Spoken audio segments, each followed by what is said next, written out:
পঞ্চগড়ের বৌদ্ধ উপজেলার একজন নিরীহ মানুষ, তার নাম হচ্ছে আবু সাহেব। আবু সাহেব 19 তারিখ দুপুরবেলায় বসিলা 40 ফিট রোডে গুলিবিদ্ধ হয়ে মারা যান। আবু সাহেবের মাথার এই পাশ থেকে ও পাশে গুলি বের হয়ে যায়। সো গুলির ধরন থেকে বোঝা যায় যে এটা কোনো হেভি রাইফেল থেকে গুলি করা, এবং এটা পুলিশেরই হবে। তো পরবর্তীতে আমরা বিভিন্ন খোঁজখবর নিয়ে জানতে পারি এই ছাত্র জনতার বিজয়ের পরে এখন পর্যন্ত এই পরিবারের সাথে কেউ দেখা করেনি, কথা বলেনি। এই অত্যন্ত অসহায় একটা ফ্যামিলি, ওদের ঢাকায় আসাও সম্ভব না। আমরা পরিবারের সাথে যোগাযোগের চেষ্টা করেছি, তাদের বাসায় চাল নেই, তারা ঢাকায় আসবে কী করে। এরকম পরিস্থিতিতে আমরা অবশেষে বিবেকের তাড়নায় সাধারণ জনগণের পক্ষ হয়ে ন্যায় বিচারের স্বার্থে ন্যায় বিচার চাওয়ায় এই মামলাটা করার সিদ্ধান্ত নেই, এবং আমি আজকে মামলাটা দায়ের করেছি। এখনও মামলাটা সিদ্ধান্তের অপেক্ষায় আছে।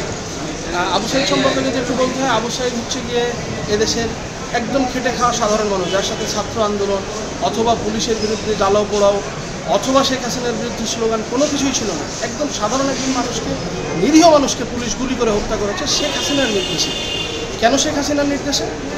এই যে পুলিশ বাহিনী গুলি করছে, এই পুলিশ বাহিনীর আপনার অর্ডারদাতা হচ্ছে শেখ হাসিনা। উনি তখন স্টেটের চিফ ছিলেন, তার অর্ডারেই আইজি এবং আইজির নিচে যারা আছেন এরা গুলি করে সাধারণ মানুষ এবং অসংখ্য ছাত্র জনতাকে মেরেছে।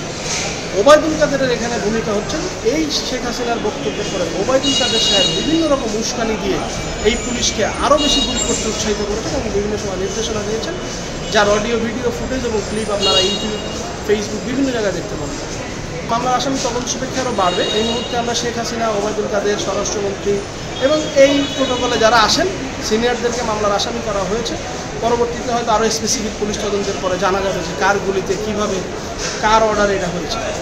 কোটা সংস্কারের জন্য বৈষম্য বিরোধী আন্দোলনের ছাত্র এবং বাংলার যে জনগণ যে আন্দোলন করেছে, সেখানে আপনারা অবগত আছেন আওয়ামী লীগের সভানেত্রী শেখ হাসিনা এবং সাধারণ সম্পাদক ওবায়দুল কাদের সহ পুলিশের আইজি এবং ডিএমপি কমিশনার যাদেরকে আমরা আজকে আসামি করেছি, তাদের সরাসরি ইন্ধনে এবং নির্দেশে পুলিশ এবং ছাত্র এবং সাধারণ জনগণের উপর নির্বিচারে গুলি চালিয়েছে। তারই অংশ হিসেবে আজকে যে আমরা মামলা করেছি সেটা হচ্ছে মোহাম্মদপুরের বসিলায় 40 ফিট রাস্তার উপরে যে ঘটনাস্থান, সেখানে মুদি দোকানদার আবু সাইদকে পুলিশ গুলি করলে সে ঘটনাস্থলেই মৃত্যুবরণ করে।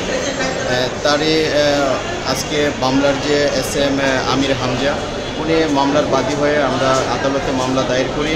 বিজ্ঞ আদালত আমাদের বক্তব্য শ্রবণ করেন এবং বাদীর যে জবানবন্দি গ্রহণ করলে আদেশ বলছে যে পর্যবেক্ষণে আমি পরে আদেশ দিব। আসামি হচ্ছে শেখ হাসিনা, আওয়ামী লীগের সাধারণ সম্পাদক ওবায়দুল কাদের, সাবেক স্বরাষ্ট্রমন্ত্রী আসাদুজ্জামান খান কামাল, পুলিশের IGP, DMP commissioner Habibur Rahman এবং ডিবি প্রধান হারুনুর রশিদ, আরও দু একজন যুগ্ম কমিশনার যেমন বিপ্লব কুমার সহ আমরা তাদেরকে আসামি করেছি।